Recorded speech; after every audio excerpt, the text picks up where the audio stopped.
ആന്ധ്രാപ്രദേശിൽ അവിടെ ചെന്ന് കിടന്നുറങ്ങിയപ്പോൾ രാവിലെ ഒരു 4 മണിയായപ്പോൾ ചാടി എഴുന്നേറ്റു. അപ്പം ഞാൻ ചിന്തിച്ച് എന്തായിരിക്കും കാരണം? സ്വപ്നമൊന്നും കണ്ടില്ല. പിന്നെ എന്തായിരിക്കും എഴുന്നേക്കാനുള്ള കാരണം? ഒരു പിടിയില്ല. അപ്പം എൻ്റെ മനസ്സിലേക്ക് ഒരു അപായ സൂചന വന്നു. എന്തോ സംതിങ് വിൽ ഹാപ്പൻ, എന്തോ സംഭവിക്കാൻ പോകുന്നു. എന്താണെന്ന് ഒരു പിടിയും കിട്ടുന്നില്ല. കുറച്ചേരം ഇരുന്ന് പ്രാർത്ഥിച്ചു, കിടന്നുറങ്ങി.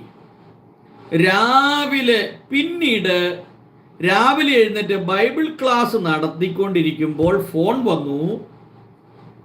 നമ്മുടെ സ്കൂളിൽ നിന്ന് 2 കുട്ടികൾ ചാടിപ്പോയി. എൻ്റെ പൊന്നെ, മനോജ് മാത്യു സാറിന് ഇതറിയാം.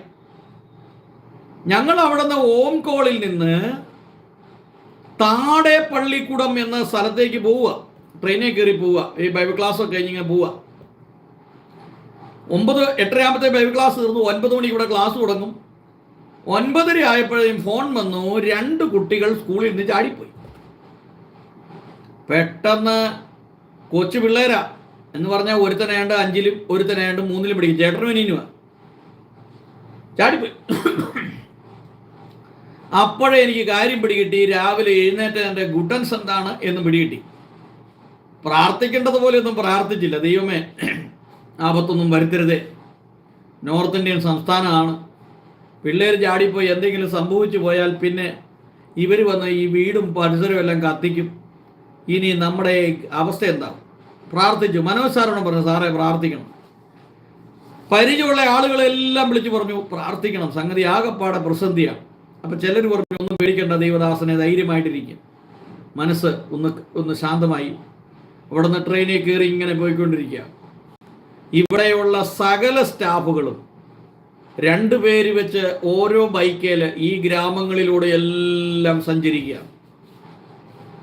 വീട്ടുകാർ വന്നു, പ്രശ്നമായി. അവസാനം 12 മണിയായി. 9 മണി മുതൽ അന്വേഷിക്കാന്ന് പറഞ്ഞിട്ട് 12 മണിയായിട്ടും പിള്ളേരെ കിട്ടിയിട്ടില്ല. അവസാനം കേസ് കൊടുക്കുകയെ രക്ഷയുള്ളൂ. പോലീസ് സ്റ്റേഷനിൽ ചെന്ന് വിവരം അറിയിക്കാനായിട്ട് പോലീസ് സ്റ്റേഷൻ ചിന്തിക്കുമ്പോൾ ഞാൻ ഓർത്ത്, എൻ്റെ ദൈവമേ, ആന്ധ്രാപ്രദേശിലെ വേലയെല്ലാം നിർത്തി വന്നിറങ്ങിയതേ ഉള്ളൂ.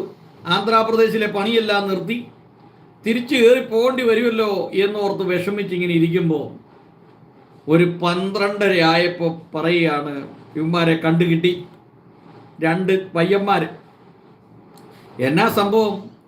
തലേ ദിവസം ഹോംവർക്ക് കൊടുത്തിട്ട് ഹോംവർക്ക് ചെയ്യാതെ ക്ലാസ്സിൽ ചെന്നാൽ ടീച്ചർ വഴക്ക് പറയും എന്ന് പ്രതീക്ഷിച്ച് തല്ലും. ഇവിടെയൊക്കെ ഇപ്പോൾ ചെറിയ തല്ലൊക്കെ ഉണ്ട് പല സ്കൂളുകളിലും.